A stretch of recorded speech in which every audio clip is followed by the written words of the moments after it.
Most dating advice is completely backwards, and that's why you're still single. What I'm about to show you in the next hour will contradict everything you think you know about attraction, but it's the exact reason some people effortlessly date while others struggle endlessly. Before you start swiping right or planning your next coffee date, here's something most dating advice completely ignores. The person you need to understand first isn't your crush. It's you. Sounds obvious, right? Well, here's the weird part. Most people jump into dating without knowing what they actually bring to the table or what they're really looking for. Let's start with a simple question that'll probably make you squirm a little. What makes you a good partner? Not what you think sounds impressive on a dating profile, but what actually makes you worth someone's time and energy. Are you loyal? Funny? A great listener? Do you remember small details about people? Are you the type who shows up when things get tough? Write these down. Seriously, grab a pen. This isn't just feel-good nonsense. Knowing your genuine strengths gives you confidence that doesn't feel fake. But here's where it gets interesting. Your past relationships are like a GPS history for your dating patterns. Look back at your last few relationships or dating experiences. What went wrong? What went right? Did you always end up with people who were emotionally unavailable? Do you tend to lose yourself trying to impress someone? Maybe you're the one who gets bored after 3 months. These patterns aren't accidents, they're data. Then there's the part nobody wants to talk about. Your weaknesses in dating. Maybe you're terrible at texting back. Perhaps you get jealous easily. Do you talk too much when you're nervous? Are you bad at making decisions about where to eat? Here's the thing. Everyone has dating weaknesses, but most people pretend they don't exist until they blow up a perfectly good relationship. Acknowledging yours isn't self-sabotage, it's strategy.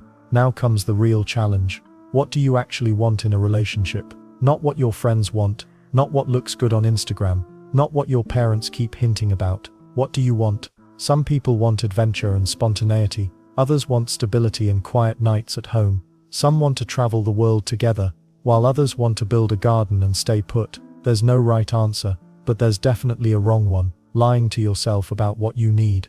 Makes sense so far? Well, here's where most people mess up completely. They think wanting something means they deserve it without any effort.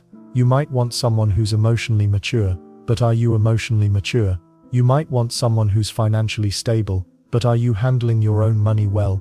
You can't expect qualities you don't work on yourself. Let's not forget about values. These aren't just nice words you put on a vision board. Your values are what you actually prioritize when life gets messy. Do you value honesty above politeness? Is family time more important than career success? How do you handle conflict? Do you fight it out or shut down? Your values show up in tiny daily decisions, not just big life moments. Life goals matter too, but probably not how you think. Sure, knowing whether you want kids or where you want to live helps with compatibility. Once you've figured out who you are and what you want, the next step is showing up as that person with genuine confidence, and that's exactly what we'll tackle next. You've done the hard work of figuring out who you are and what you want.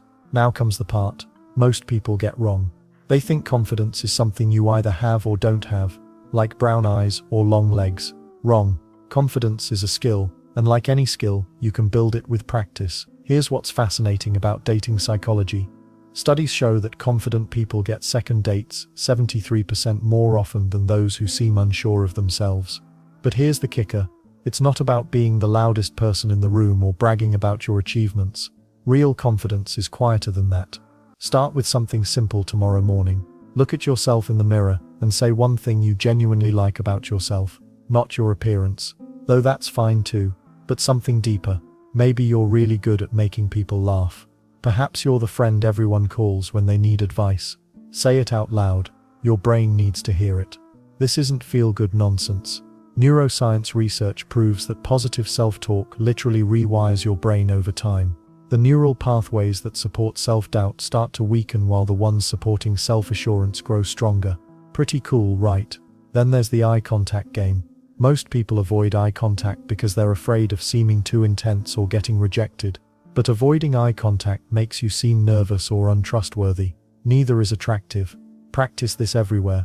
With the barista at your coffee shop, the cashier at the grocery store, your co-workers. Make genuine eye contact for 3 to 4 seconds, then look away naturally. Not creepy staring, just normal human connection. You'll be amazed how differently people respond to you within a week. Well, what about those little voices in your head? You know the ones. They whisper things like you're not interesting enough, or they're way out of your league. Everyone has them, but confident people have learned to talk back. When that voice says you're boring, remind it about the time you made your entire friend group crack up with that story about your disastrous cooking attempt. When it says you're not attractive enough, remember that attraction is way more complex than magazine covers suggest. Humor, kindness, and genuine interest in others often matter more than perfect features. But here's where most confidence advice goes sideways. People think you need to eliminate all your flaws before dating. That's impossible and exhausting. Instead, acknowledge your weaknesses honestly, then work on improving them. Maybe you interrupt people when you get excited. Own it, apologize when it happens, and practice listening more. Maybe you're terrible at small talk. Accept it, then gradually push yourself to ask one more question than feels comfortable. The weird part is that people find this kind of honest self-awareness incredibly attractive. Nobody wants to date someone who thinks they're perfect. That's intimidating and unrealistic. Let's not forget the power of preparation. Before each date, write down 3 things that make you uniquely you. Not generic stuff like "I'm nice.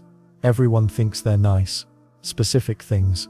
Maybe you can identify any bird by its call because you grew up on a farm. Perhaps you've read every mystery novel published in the last 5 years. Maybe you make the world's best grilled cheese sandwich. These aren't bragging points. They're conversation starters and confidence boosters. They remind you that you're not just another face in the crowd. You're someone with stories, interests, and experiences worth sharing. And why does this matter so much? Because desperation is dating kryptonite. When you don't believe you're worth someone's time, they start to wonder if you're right. When you know you're interesting and valuable, others pick up on that energy immediately. Research from UCLA found that people decide if they're attracted to someone within the first 7 seconds of meeting them. 7 seconds. That's barely enough time to say hello and shake hands. What are they judging? Not your life story or your career achievements. They're reading your energy, your posture, your eye contact, all the external signs of inner confidence. This doesn't mean you need to become a different person. Confidence isn't about being loud if you're naturally quiet, or being serious if you're naturally playful. It's about being the best version of who you already are. Start practicing these things today, not next week, or when you have a date lined up. Confidence builds slowly through daily habits, not desperate cramming sessions. The transformation might surprise you. But before you can charm someone across a dinner table, you need to know how to make the right first impression when you walk through that restaurant door. Your dating life can crash and burn in the first 30 seconds. Harsh? Maybe. True? Absolutely. Before you even say hello, your date has already made snap judgments about whether you're worth their time. The good news is that controlling first impressions isn't rocket science. It's about mastering a few simple things that most people completely mess up. Let's start with the obvious one. Everyone thinks they know but still gets wrong. Clean clothes that fit properly beat expensive designer gear every single time. You don't need to drop hundreds at the mall, but you do need to look like you actually care about yourself. That shirt wrinkled at the bottom of your laundry basket. Not happening. Those jeans that are 2 sizes too big because you lost weight. Also not happening. Here's what's funny. People spend hours picking the perfect outfit but completely forget about the basics. Fresh breath isn't optional. Neither are clean fingernails or hair that looks like you've seen a mirror in the past week. These sound stupidly simple, right? Yet you'd be shocked how many dates tank because someone showed up looking like they rolled out of bed 5 minutes ago. Well, timing matters more than most people realize. Being late sends a message before you even open your mouth. It says you don't respect their time, you can't handle basic planning, or you're just not that interested. Traffic happens, sure, but good planning means leaving 15 minutes earlier than you think you need to. Your date will notice when you show up on time. Trust me on this one. But here's where it gets interesting. The greeting sets everything in motion. Some people overthink this part, until they're practically having anxiety attacks about whether to hug, shake hands, or just wave. The secret: keep it natural, and match their energy. If they stick out their hand, shake it firmly without trying to crush their fingers. If they seem more casual, a friendly wave works perfectly fine. Then there's the weird part about body language that kicks in immediately. Before you've said 10 words, your posture is already telling a story. Standing up straight doesn't mean going full military attention, but it does mean looking confident and approachable. Slouching makes you look bored or uninterested, even if you're actually nervous as hell. The smile thing needs its own explanation because people mess this up constantly. A genuine smile uses your whole face, not just your mouth.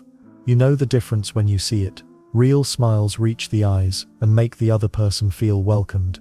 Fake smiles make everyone uncomfortable and set a weird tone for the entire date. Let's not forget that first impressions aren't just about looking good. They're about showing respect for the other person and the situation. When you put effort into your appearance and timing, you're basically saying this matters to you. That's attractive to almost everyone, regardless of whether you're naturally gorgeous or just average looking. And the brutal truth: people make incredibly fast decisions about romantic potential. Studies show it takes less than a minute for someone to decide if they're interested in a second date. That minute includes everything from how you look to how you carry yourself to whether you seem genuinely happy to be there. Makes sense, right? Nobody wants to spend 2 hours with someone who seems like they'd rather be anywhere else. Your energy in those first few moments matters enormously. Showing up looking sloppy or acting distracted kills the vibe before it even starts. But why does this work so well when you get it right? Simple, good first impressions create positive momentum. When your date feels good about their initial choice to meet you, they're more likely to give you the benefit of the doubt if conversation gets awkward later. They're also more relaxed, which makes everything flow better. The planning ahead part goes beyond just timing though. Knowing where you're going, having backup plans if the restaurant is closed, checking the weather, these tiny details prevent those moments where you're both standing around looking confused. Confidence comes from preparation, and dates can tell when you've thought things through. Here's something most dating advice completely ignores: your energy when you first see them matters more than your outfit. If you light up when you see your date, if you seem genuinely excited to be there, that enthusiasm is contagious. People want to be around others who make them feel good about themselves. The cool thing about mastering first impressions is that it gets easier with practice. Once you've got the basics down, good hygiene, clothes that fit, showing up on time, friendly greeting, you can focus on the really important stuff. Like actually connecting with the person sitting across from you. And speaking of connection, nailing that first impression only gets you in the door. What happens next depends entirely on whether you can start a real conversation that doesn't die after 5 minutes. Good conversations don't require magic tricks or perfect pickup lines. They need something much simpler: a willingness to be genuinely curious about another person. Most people overthink the opening moments of a date. They rehearse clever stories or memorize interesting facts about themselves.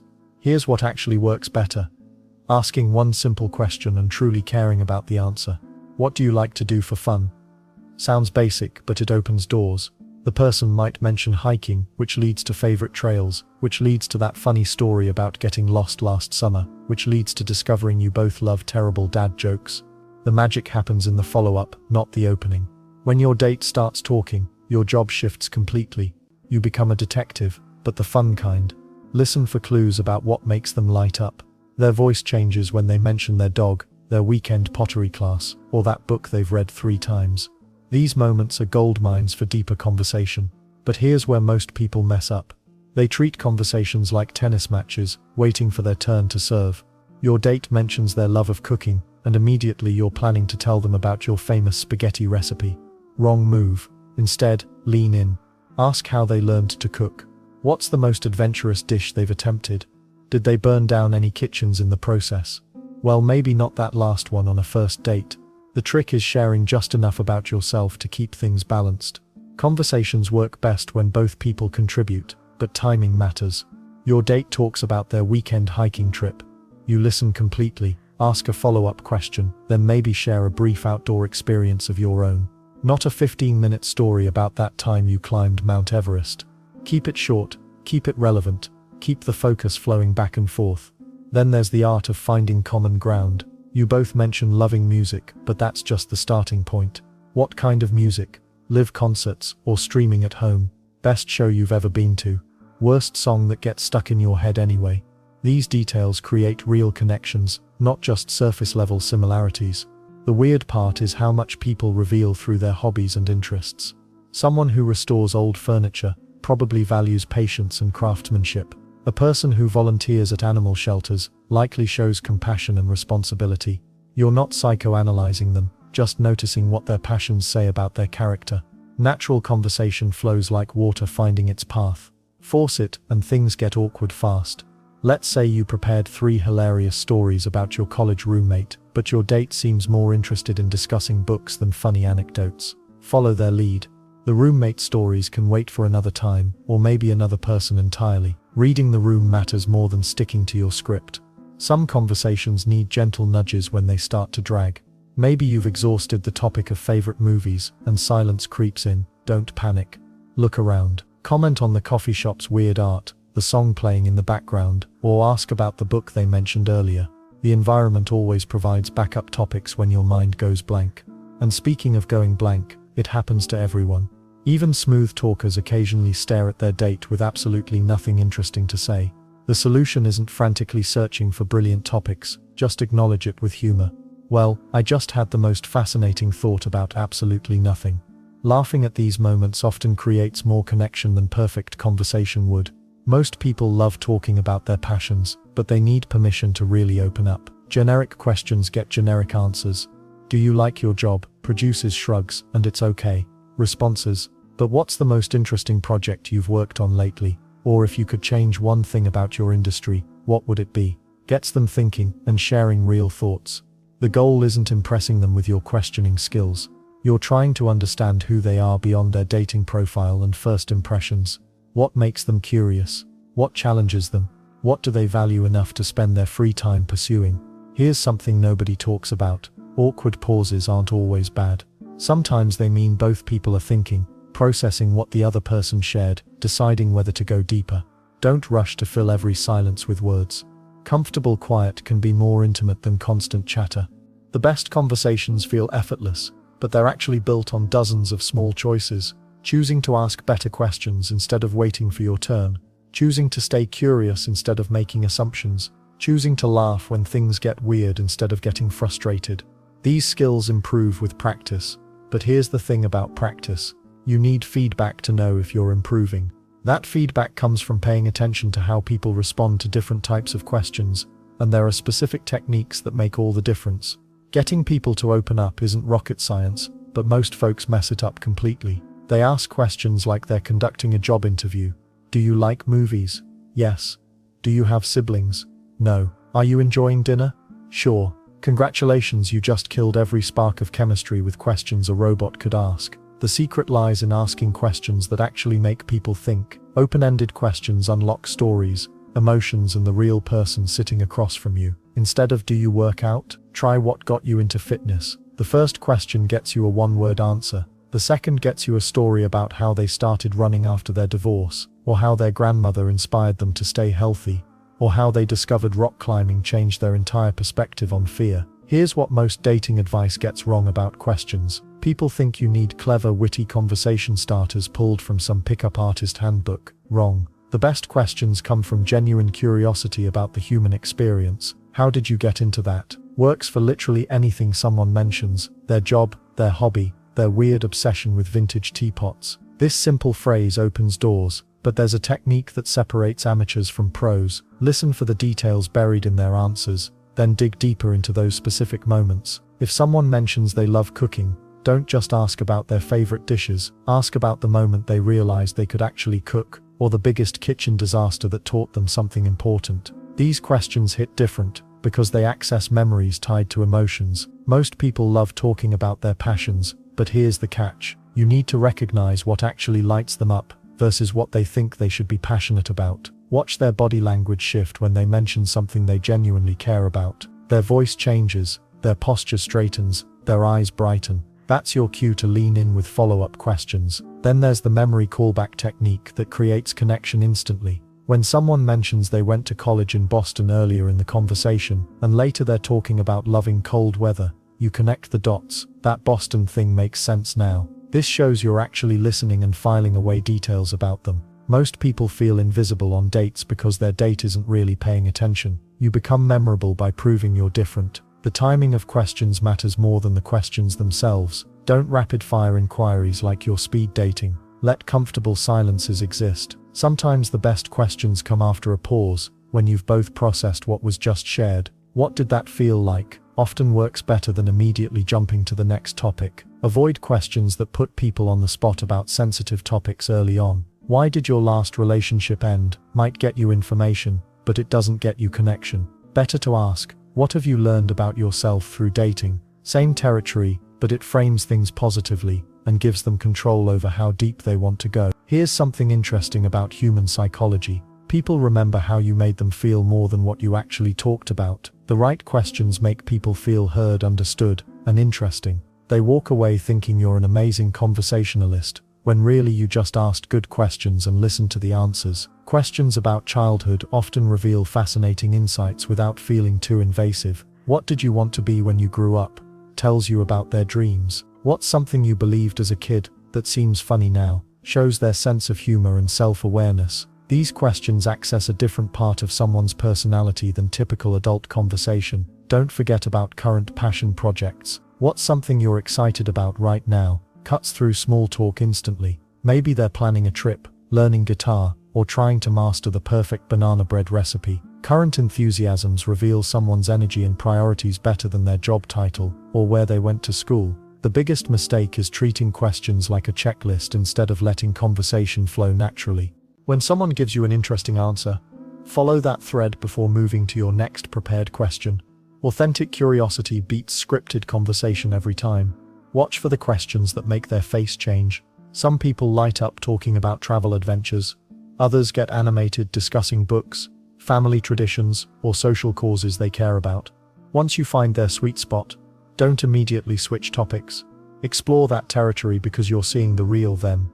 Questions reveal character in unexpected ways too. What's something most people get wrong about you? Shows how self-aware they are. What would you do with a completely free Saturday? Reveals their values and energy levels. These aren't just conversation starters. They're windows into compatibility. But asking great questions is only half the equation. The other half involves what happens after they answer, which determines whether your conversation creates real connection or just pleasant small talk that gets forgotten by tomorrow. Your date is telling you about their weekend hiking adventure, but you're already planning your response about that time you climbed Mount Washington. Sound familiar? Well, congratulations, you've just failed at one of the most powerful tools in dating. Active listening isn't just nodding your head like a bobblehead while waiting for your turn to speak. It's the difference between someone feeling heard and someone feeling like they're talking to a brick wall. Here's what most people get wrong about listening. They think it means staying quiet while the other person talks. Wrong.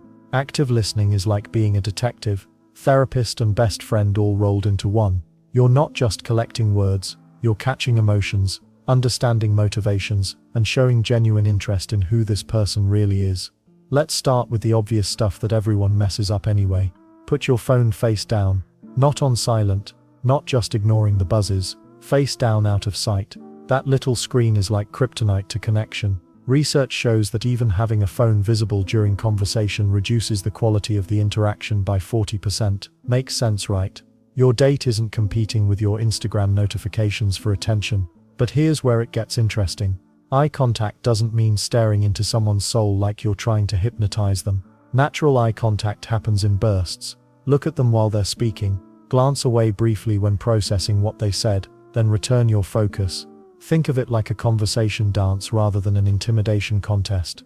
Then there's the art of the verbal nod. Those little sounds you make, and whom. I see, that's wild, aren't just filler words. They're breadcrumbs that keep your date talking. When someone shares something personal and you respond with genuine interest, they feel safe to share more. It's like unlocking levels in a video game, except the prize is actual human connection. The real magic happens when you start reflecting back what you hear. Not like a parrot, but like someone who actually cares. If they mention feeling frustrated at work, don't immediately jump to solutions or your own work drama. Try something like, it sounds like you're really passionate about doing good work, and that situation isn't letting you shine. Boom, you've just shown them you understand not just the facts but the feelings behind them. And here's a weird truth about listening. Most people have never experienced it properly. They're so used to conversations where everyone's just waiting for their turn to talk, that when someone actually listens it feels revolutionary. You become memorable not because you said something brilliant, but because you made them feel heard. That's dating gold right there. Let's not forget timing. Good listeners know when to lean in and when to give space.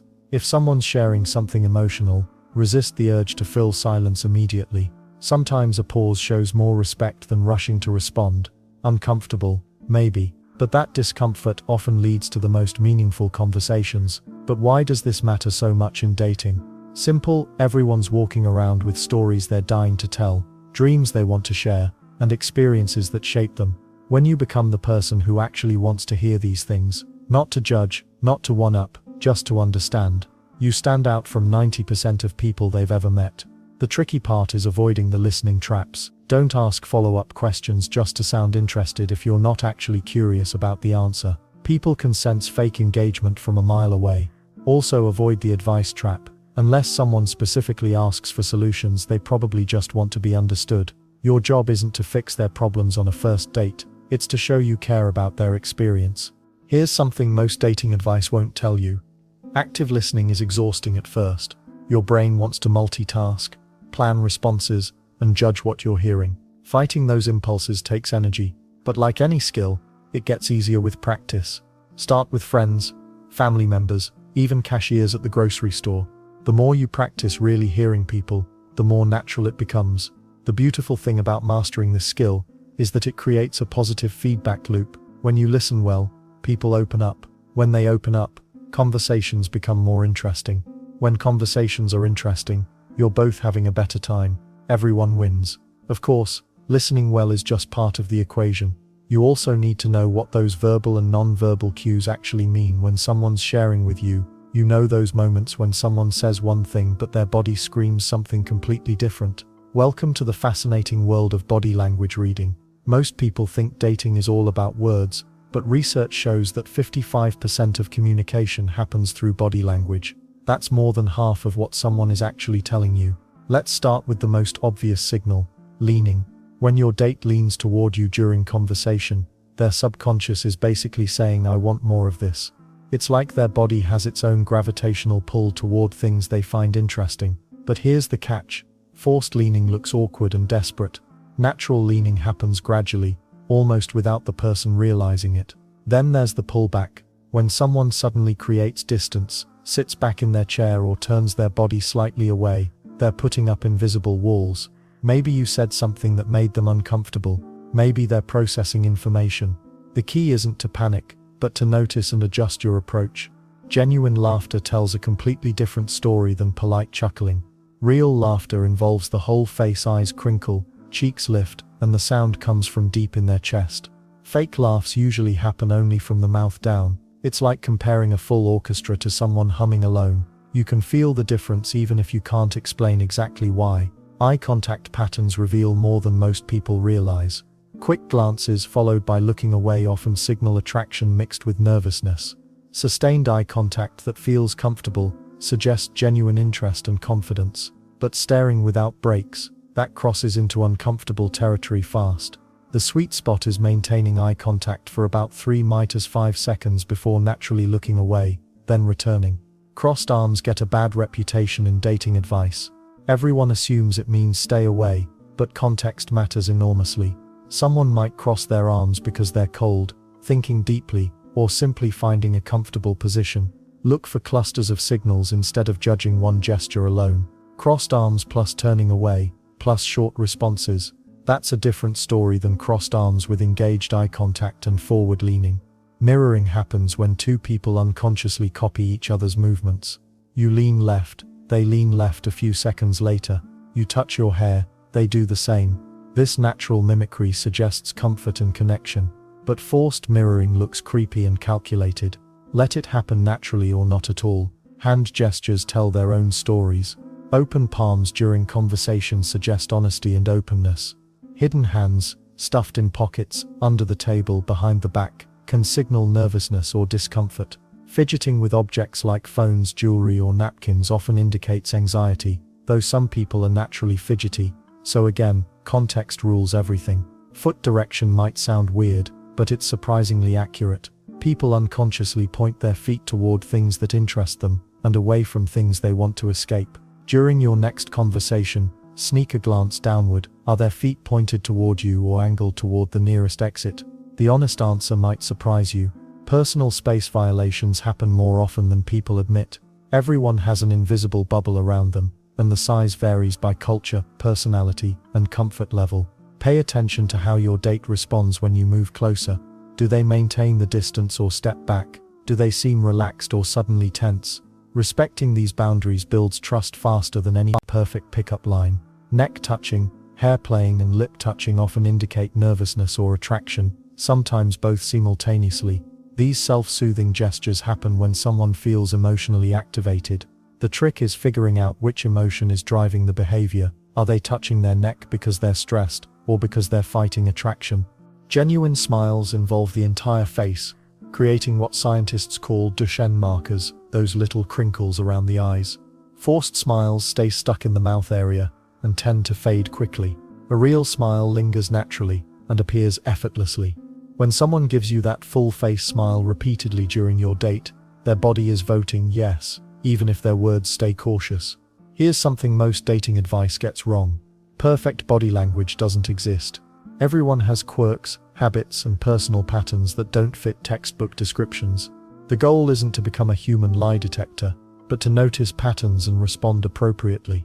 Someone who seems nervous might just need more time to warm up. Someone who appears disinterested might be processing deep thoughts. The most important body language to master is your own. Slouching, avoiding eye contact, and fidgeting constantly send signals you might not intend. Stand tall, keep your shoulders back, and let your hands rest naturally. Your confident body language often encourages the same response from your date. But reading body language is only half the equation. The real skill lies in responding appropriately to what you observe. When you notice someone pulling back, give them space instead of pressing forward. When you catch genuine interest signals, feel free to engage more deeply. This creates a natural rhythm that feels comfortable for both people. Speaking of rhythm, there's something even more crucial than reading individual signals, and that involves knowing where to draw the line when signals turn negative. Your date just asked if they can come back to your place. You barely know them. What do you say? This moment reveals everything about boundaries in dating. Most people think boundaries are walls you put up to keep others out. That's completely wrong. Boundaries are actually bridges. They help you connect with the right people while protecting you from the wrong ones. Here's what most dating advice gets backwards. They tell you to set boundaries after problems happen. That's like putting on a seatbelt after the crash.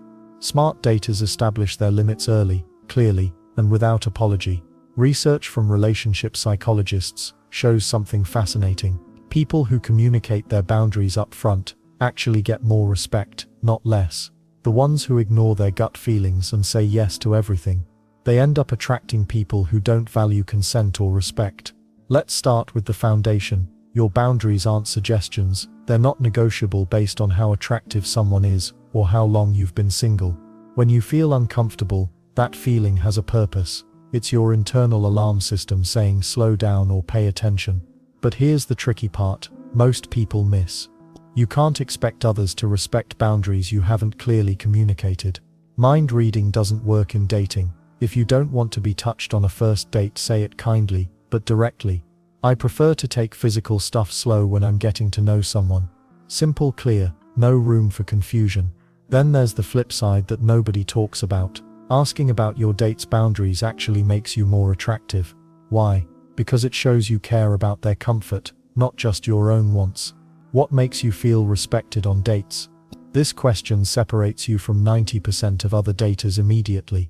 Physical boundaries get most of the attention, but emotional boundaries matter just as much, maybe more. You don't owe anyone your life story on date number 1. You don't have to answer every personal question just because they asked. "I'm not ready to talk about that yet," is a complete sentence. Personal space works the same way. Some people stand close when they talk, others need more room to breathe. Neither is wrong, but both people should feel comfortable. Pay attention to how your date responds when you step closer. Do they lean in, or take a small step back?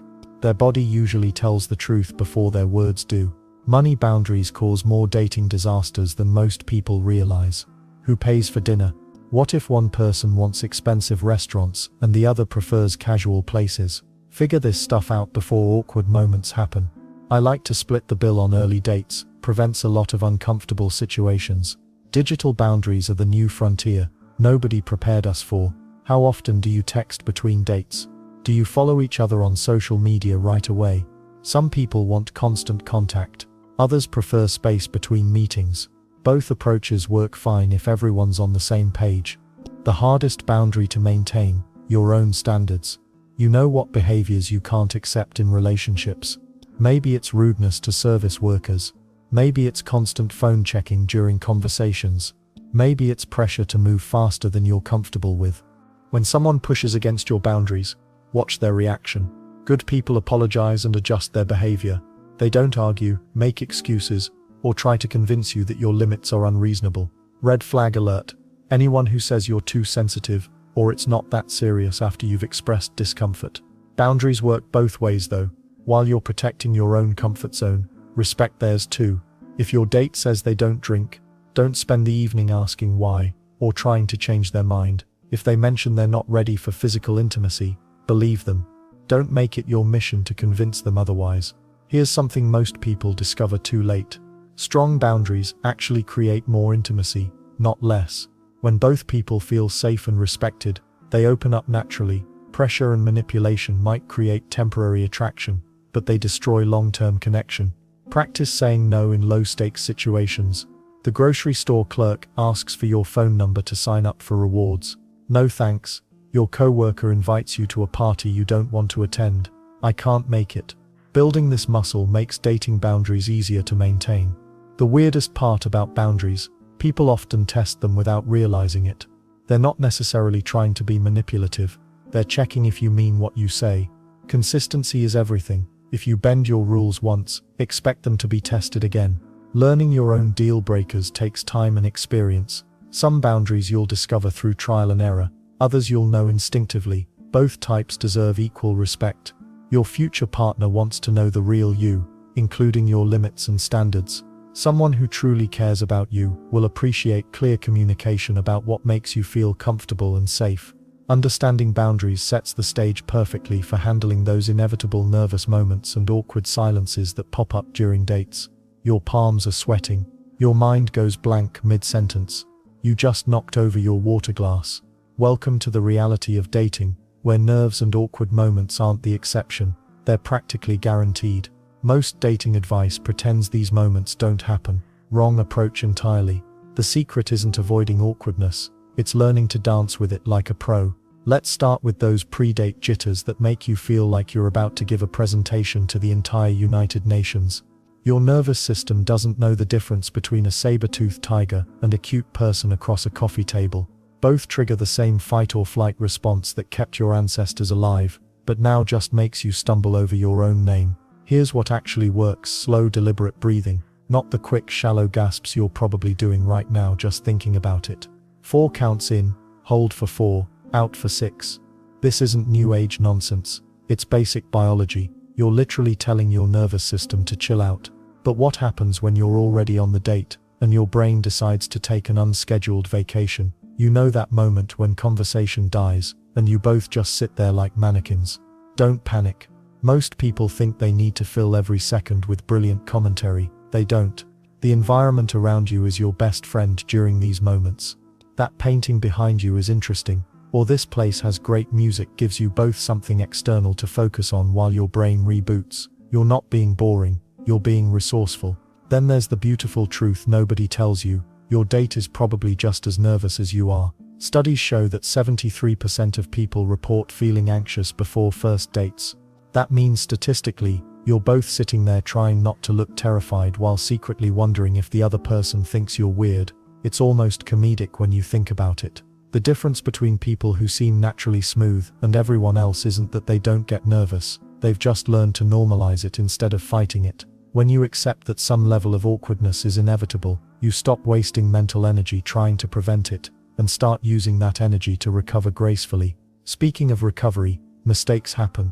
You'll mispronounce something, forget their name, or accidentally share that embarrassing story about your childhood pet goldfish. The amateur move is to dwell on it, apologize 17 times, or pretend it didn't happen. The pro move: acknowledge it briefly and move on. Well, that came out wrong, followed by a genuine laugh, works better than 5 minutes of self-flagellation. People aren't looking for perfection, they're looking for authenticity. Sometimes your mistakes actually make you more likable, because they prove you're human. There's also strategic value in embracing small embarrassments. When you laugh at yourself first, you're showing confidence and self-awareness.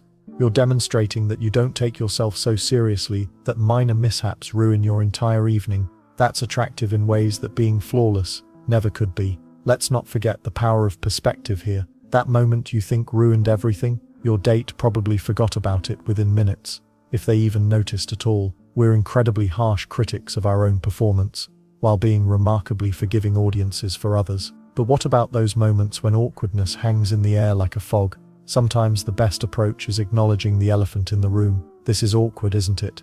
Can actually break tension better than pretending everything's smooth sailing. Shared awareness of awkwardness often dissolves it entirely. The weird part is that many great relationships have stories that start with everything going wrong. The date where it rained and you both got soaked. The time you got lost trying to find the restaurant. These moments become the foundation of inside jokes and shared memories that perfect dates rarely provide. Your nervous energy isn't something to hide. It's proof you care about making a good impression. Channel it into curiosity about your date instead of self-consciousness about your performance. When you shift focus from "how am I doing" to "who is this person," the pressure decreases automatically. Remember that confidence isn't the absence of nervousness. It's feeling nervous and showing up anyway. Every person you admire for their dating success has stumbled through countless awkward moments. The only difference is they kept going. Most people quit dating because they can't handle the discomfort of imperfection. But here's the thing. Once you master managing your nerves and recovering from awkward moments, you unlock a superpower that most people never develop. Now that you know how to handle whatever curveballs your nervous system throws at you, it's time to think about setting up situations where success comes naturally, and that starts with choosing the right environment for your dates. The location you pick for your first date can make or break everything before you even sit down. Most people overthink this part until their brains hurt. They want something impressive, something Instagram-worthy, something that screams "I'm interesting and successful." Wrong approach entirely. Here's what research actually shows: simple dates create stronger connections than fancy ones. A study from Northwestern University found that couples who met in low-pressure environments reported feeling more comfortable and authentic with each other. When you're not worried about using the right fork or pronouncing French menu items correctly, you can focus on what actually matters: getting to know each other. Coffee shops are dating gold mines for good reason. The ambient noise covers awkward silences naturally. You can sit as long or as little as you want without feeling trapped. Plus, if things go poorly, you're only out $5 instead of 50. But here's the twist. Most people sit across from each other at tiny tables, creating an interview-like atmosphere that feels intense. Try suggesting a walk after coffee instead. Walking side by side removes that face-to-face pressure while keeping conversation flowing. Your brain processes information differently when your body is moving, which often leads to more natural, relaxed talking. Ever notice how some of your best conversations happen during car rides? Same principle applies here. Activity-based dates solve another common problem entirely. When you're bowling, playing mini-golf, or visiting a farmer's market, the activity itself provides natural conversation starters. Struggling with that stubborn bowling pin gives you both something to laugh about. The shared experience creates instant inside jokes and memorable moments that pure conversation often can't match. Well, what about the pressure factor? Traditional dinner dates put enormous weight on every word you say. One boring story or awkward pause feels magnified when you're sitting in silence across a white tablecloth. Activities give your nervous energy somewhere productive to go instead of building up inside your chest. Parks offer another underrated option that most people overlook completely.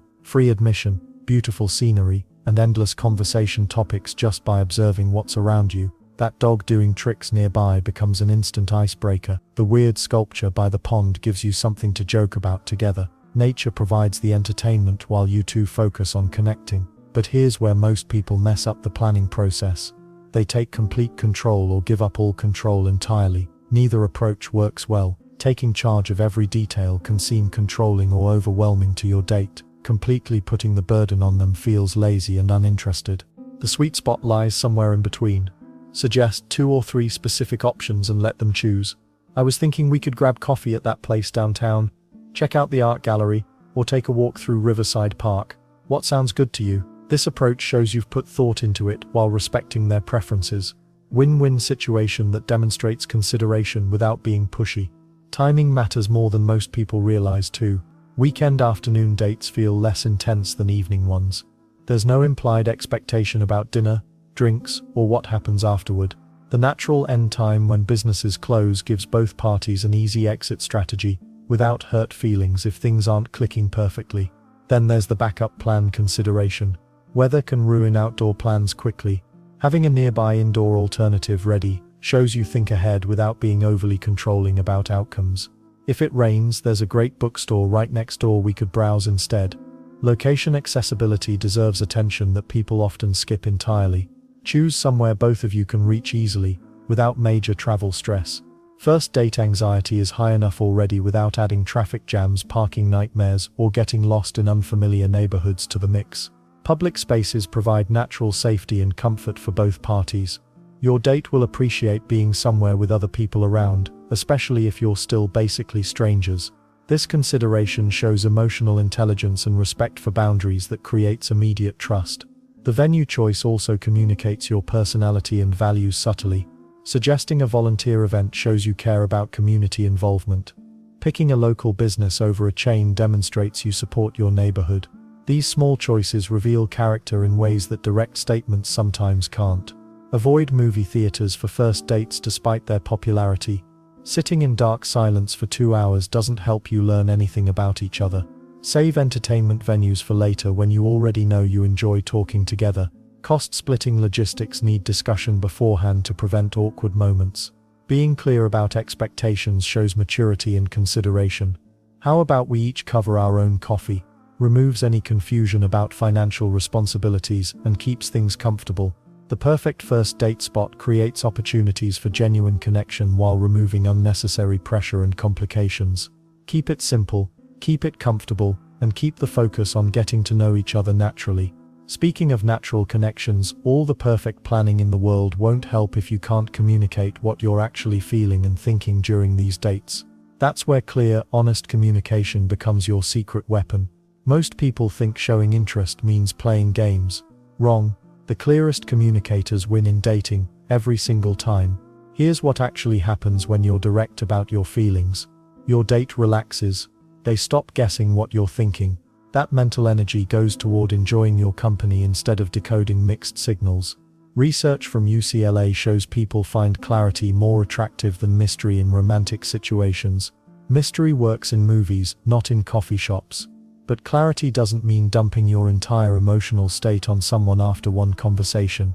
There's a difference between being clear and being overwhelming. When you genuinely enjoyed talking to someone, say it. I had a really good time with you tonight. Simple, honest, effective. The compliment trap catches almost everyone. People default to appearance-based praise because it feels safe. You look amazing tonight. Fine but forgettable. Everyone gets told they look nice. What makes someone remember you 3 days later? Compliments about their thoughts, humor, or the way they tell stories. You have this way of making everyday things sound fascinating. Now that hits differently. Then there's the fake interest disaster. You hate hiking but pretend you love it because they mentioned weekend trail runs. What happens when they suggest a weekend camping trip? You're trapped in a web of lies about something as basic as your hobbies. Authenticity creates sustainable connections. Pretending creates exhausting performances that always collapse eventually. Direct language feels scary because rejection becomes immediate and clear. When you say I'd like to see you again, there's no hiding behind vague statements if they're not interested. But here's the counterintuitive truth. People respect directness even when they're not romantically interested. A clear no is better than weeks of wondering. Well, what does checking for mutual interest actually look like? Ask questions that reveal their enthusiasm level. How are you feeling about us getting to know each other?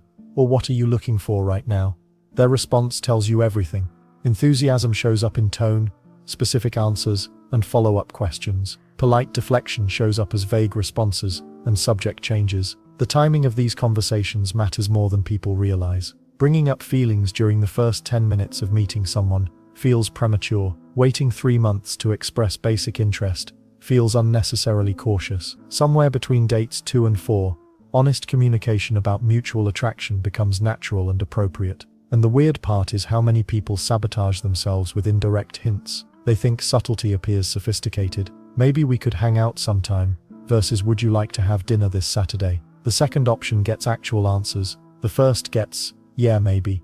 Responses that mean nothing. Let's not forget the power of specific appreciation. Instead of I like you, Try "I like how you remember details from our conversations," or "I enjoy how you make me laugh without trying too hard." Specificity shows you're paying attention to them as an individual, not just filling a dating slot in your schedule. Physical boundaries need the same clear communication. "I'm comfortable with this," or "I'd prefer to take things slower," removes guesswork from physical intimacy. Nobody should have to decode body language for basic consent. Words work better than assumptions every single time. But why do people avoid being direct about their dating intentions? Fear of vulnerability. When you clearly state your interest, you risk clear rejection. When you hint and get a lukewarm response, you can tell yourself maybe they didn't understand. That protection mechanism keeps you comfortable but single. The follow-up conversation, after expressing interest, determines everything. If they're enthusiastic, great. If they're hesitant, don't pressure or convince. Accept their response gracefully. "I appreciate you being honest with me,"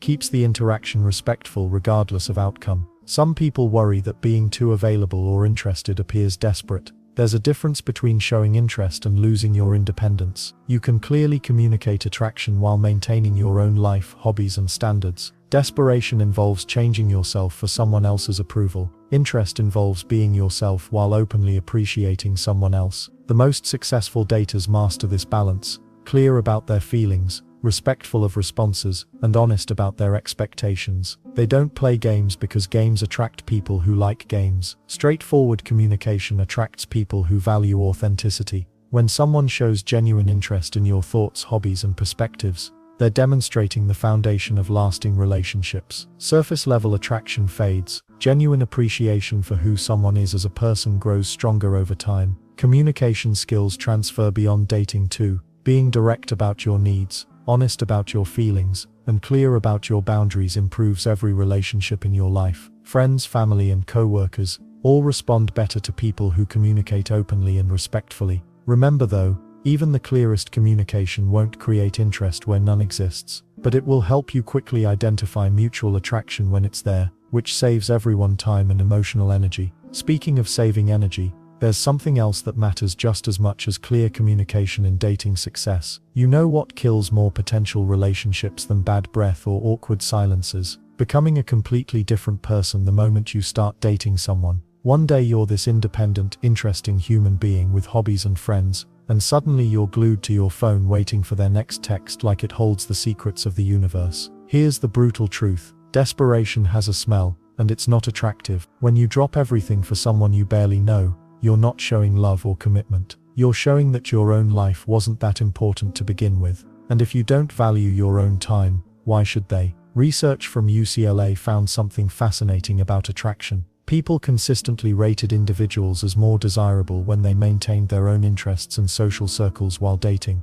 The study followed couples for 2 years, and those who kept their individual identities were 73% more likely to report satisfaction in their relationships. Makes sense, right? You fell for someone who had their own thing going on, not someone who turned into your shadow. But here's where it gets tricky. Society feeds us this romantic nonsense that real love means losing yourself in another person. Movies show couples spending every waking moment together, canceling plans with friends, and making their relationship the center of their universe. That's not romance. That's a recipe for resentment and suffocation. Your hobbies aren't just time fillers until someone better comes along. They're the things that make you interesting in the first place. Remember when you used to paint on Saturday mornings, or play basketball with your friends? Those activities shaped who you are. They gave you stories to tell, skills to develop, and confidence from doing things you enjoyed. Drop them for someone new, and you're essentially erasing the person they were attracted to. Then there's the friendship factor.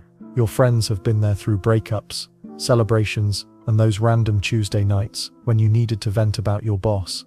They know your terrible jokes and still laugh anyway. These relationships took years to build, and tossing them aside for someone you've known for 3 weeks is like burning down your house because you found a nice hotel room. Well, here's the weird part about maintaining your own life while dating. It actually makes you more attractive, not less available. When you have things going on, conversations become more interesting. You have fresh experiences to share, instead of just talking about each other all the time. Independence creates mystery, and mystery keeps people engaged. Consider Sarah from Chicago, who nearly destroyed a promising relationship by becoming completely available. She cancelled book club, stopped her evening runs, and turned down girls' nights to be ready whenever her new boyfriend called. Within a month, he seemed less interested. "You're always just waiting around," he told her during their breakup conversation. Ouch, but also accurate. Let's not forget the mental health aspect here. Your routines and self-care practices aren't luxuries, they're necessities. That morning yoga class or weekend hiking group doesn't just keep you physically healthy, it maintains your emotional balance. When you abandon these practices for someone else, you're setting yourself up for anxiety, mood swings, and that clingy behavior that pushes people away. But why do we do this to ourselves? Fear mostly. Fear that if we're not constantly available, they'll lose interest. Fear that having our own lives somehow signals we don't care enough. Fear that someone else will swoop in during the 2 hours we spend at pottery class. These fears make us act in ways that actually create the very outcomes we're trying to avoid. Smart dating means integration, not elimination. Instead of dropping your Tuesday trivia team, invite your date to join occasionally. Rather than skipping your Saturday farmers market routine, suggest meeting there for a casual date. You're not hiding your life from them, you're showing them how they might fit into it.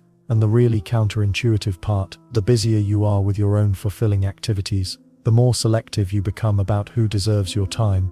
You stop settling for mediocre connections because you have too much going on to waste time on people who don't add real value to your life. Your independence isn't a threat to potential relationships, it's the foundation for healthy ones. Someone who gets upset because you won't drop everything for them is telling you exactly who they are. Listen to that message. They tell you they're a marathon runner, but later mention they hate exercise. They claim to love hiking, then complain about walking 2 blocks to the restaurant. These tiny contradictions aren't just forgetfulness. They're glimpses into someone who bends reality to impress you.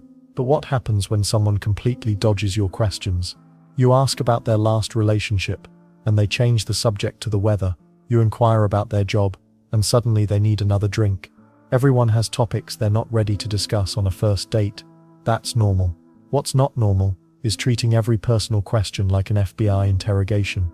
Boundary testing starts early and escalates quickly. You say you're not comfortable with something, and they push anyway. Come on, it's no big deal. They insist on picking you up when you prefer to meet at the location. They text constantly when you've mentioned you're busy with work. These aren't romantic gestures. They're control tactics disguised as affection. The jealousy red flag waves brightest when you're having the most fun. You laugh at something the bartender says, and your date's mood shifts instantly. You mention grabbing lunch with a coworker, and suddenly you're facing 20 questions about this person's intentions. Healthy people don't feel threatened by normal social interactions. Jealous people see competition everywhere, even in your relationship with your own family. Your gut knows things before your brain catches up. That uncomfortable feeling in your stomach when they talk about their ex isn't just nerves. The way you feel slightly on edge around them isn't just first date jitters. Your subconscious processes thousands of micro signals that your conscious mind misses or explains away. Research shows that people typically reveal their worst traits within the first few dates, but we're trained to make excuses for behavior that makes us uncomfortable. They're probably just stressed from work. Maybe they're nervous too. I might be overreacting. Well, here's a wild thought. What if you're not overreacting? What if that voice in your head telling you something's wrong is actually the smartest part of you trying to protect your future happiness? The phone habits tell their own story. They're constantly checking messages during dinner, laughing at texts they won't explain, or keeping their screen tilted away from you like they're guarding state secrets. Basic courtesy during a date isn't asking too much. If they can't put their phone down for 2 hours to focus on you, they're showing you exactly how much attention you'll get in a relationship. Financial red flags wave differently but just as clearly. They forget their wallet and stick you with the entire bill. They brag about expensive purchases while claiming they're broke. They pump you for information about your income or living situation. Money reveals values, and someone who's careless or manipulative about money early on won't magically become financially responsible later. Pay attention to how they talk about other people in their life. Every ex is crazy, all their friends are users, their family is impossible, their boss is out to get them. When someone paints themselves as the victim in every single relationship, you're looking at the common denominator in all those failed connections. The intensity escalates too quickly. They're talking about meeting your parents on date 2. They're already planning your summer vacation together, after knowing you for a week. They text "I love you" before you've had a real conversation about your feelings. Healthy relationships build gradually. not like a house fire, but recognizing red flags is only half the battle. The other half is trusting yourself enough to act on what you see instead of hoping things will change. Learning to spot these warning signs early saves you months or years of heartache down the road. Yet even the most perceptive person will eventually face a situation where things don't work out, despite their best efforts to choose well. Getting rejected stings. Nobody argues with that fact. But here's what most people don't realize. How you handle rejection might be more important than whether you get rejected at all. The person who bounces back gracefully often ends up more attractive to future dates than someone who never faced rejection in the first place. Let's start with the brutal truth. Rejection in dating isn't personal, even when it feels like someone just critiqued your entire existence. That woman who said no thanks to a second date, she might be dealing with her ex texting her again. The guy who suddenly went quiet after 3 great conversations, maybe his job just got crazy stressful. People carry invisible baggage, timing issues and personal complications that have absolutely nothing to do with your jokes or your smile. Studies actually back this up in fascinating ways. Researchers found that people often reject potential partners for reasons completely unrelated to attraction or compatibility. Sometimes they're just not ready. Sometimes they're hung up on someone else. Sometimes they're moving to another city next month and forgot to mention it. But why does this matter for you? Because understanding this removes the sting from rejection and turns it into useful information instead of personal failure. The best daters, and I mean the ones who end up in happy relationships, treat rejection like feedback, not judgment. When someone says they're not interested, they say something simple like, "Thanks for being honest. I had a nice time getting to know you." Then they move on. No arguing, no asking why, no trying to change minds. This approach does something powerful. It preserves your dignity while leaving the door open for future possibilities. People talk to their friends, and the person who handled rejection well might get recommended to someone else later. The dating world is smaller than you think. Well, what about when rejection really does hurt? When you thought there was genuine connection, and suddenly, nothing? That's when the real work begins. Give yourself exactly 24 hours to feel disappointed. Order that pizza, watch that movie, call your best friend and vent, then get back out there. Successful daters develop what psychologists call rejection resilience. They expect some people won't be interested, just like they're not interested in everyone they meet. This expectation doesn't make them pessimistic. It makes them realistic, and therefore more confident. Here's where things get interesting. The most attractive quality in dating isn't perfection or never getting rejected, it's resilience. People are drawn to others who can handle disappointment without becoming bitter or desperate. Someone who can laugh off a bad date and try again next week. That's magnetic. Let's not forget the learning opportunity hidden in every rejection. Maybe you talked too much about work. Maybe you seemed distracted by your phone. Maybe you came on too strong or not strong enough. Each no teaches you something valuable for the next maybe. Then there's the numbers game aspect that nobody likes to discuss. Even the most charming, attractive people get rejected regularly. Dating apps have made this crystal clear. Everyone faces rejection constantly. The difference between successful and unsuccessful daters isn't their rejection rate, it's how quickly they recover and try again. Professional matchmakers will tell you their most successful clients share one trait: they don't take anything personally. Someone doesn't text back, they assume that person got busy. A first date doesn't lead to a second. They figure the chemistry wasn't mutual and move on to the next opportunity. But here's the counterintuitive part. The less you fear rejection, the less you actually experience it. When you're not desperately trying to avoid no, you become more natural, more confident, more genuinely yourself. And that authenticity is exactly what attracts the right people. Sometimes rejection even does you a favor. That person who seemed perfect but wasn't interested. Maybe they saved you from discovering bigger incompatibilities later. The universe has a weird way of protecting us from relationships that wouldn't have worked anyway. And the weird part is how rejection can actually improve your dating skills faster than success. When everything goes smoothly, you don't learn much. When things go sideways, you discover what works and what doesn't. Each thanks but no thanks makes you better at reading people, managing expectations and presenting your authentic self. Smart daters keep a mental list of their rejections and what they learned from each one, not to dwell on them, but to extract value from every experience. That awkward coffee date taught them to pick better locations. That person who ghosted them showed them to have clearer early conversations about intentions. The goal isn't to avoid rejection, it's to handle it so well that it becomes just another step toward finding someone truly compatible. Because once you've mastered the art of graceful rejection recovery, something magical happens. You stop being desperate to impress everyone and start being selective about who deserves your energy. That shift changes everything about how you approach dating, and more importantly, how potential partners see you. Dating improvement isn't a destination, it's an ongoing process that gets better with time. The most successful daters treat every interaction as a chance to learn something new about themselves and others. But here's what most people miss. The goal isn't perfection, your dating skills develop like any other skill. Musicians don't expect to nail every performance. Athletes don't win every game, yet somehow we put this crazy pressure on ourselves to be flawless in dating from day one. That mindset kills your progress faster than anything else. Start asking trusted friends for honest feedback about your dating approach, not the sugar-coated "you're amazing" responses, but real observations. Maybe you talk too much when nervous. Perhaps you don't show enough interest when you like someone. These blind spots are gold mines for improvement. The weird part is that most people avoid this feedback because it feels vulnerable. Well, vulnerability is exactly what makes you more attractive to potential partners.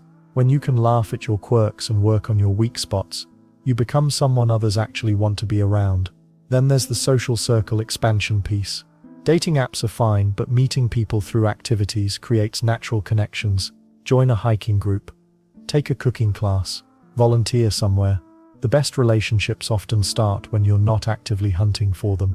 Research shows that couples who meet through shared activities have 30% higher satisfaction rates than those who meet online. Makes sense, right? You already know you have something in common before the first awkward. So what do you do? Conversation. But here's where people mess up. They stick to activities they already love. That's comfortable but limiting. Try something completely new every few months. Rock climbing, if you're usually indoors. Book clubs if you're always outdoors. Dance classes if you think you have two left feet. Each new environment introduces you to different personality types. The quiet library volunteer might be perfect for you, even if you usually go for the loud, party-loving types. Expanding your definition of your type dramatically increases your dating success. Let's not forget the power of small improvements.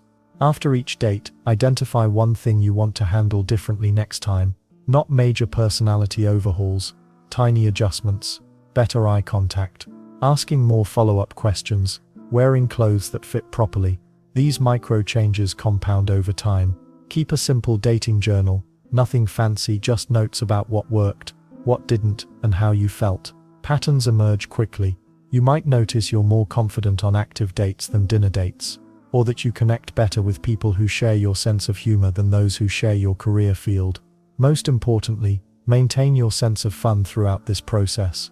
Dating burnout is real, and it happens when you treat every interaction like a job interview for marriage.